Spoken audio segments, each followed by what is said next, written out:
আমরা সবাই চলে আসছি স্টেজের সামনে। দেখেন আব্দুল মাহমুদ করে হাসান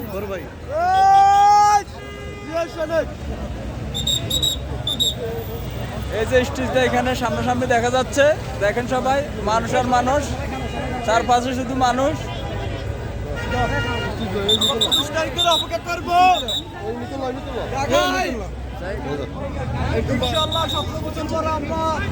দেখবো দেশ নায়ক তারেক রহমানকে দেখবো পরশুদিন, আল্লাহ যদি বাঁচায়। একজন শুধু আত্মদিন, একদিন শুধু হাতে রান্না করি।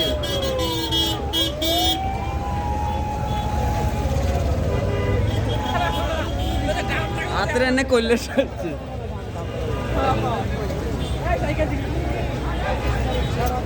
বাংলাদেশের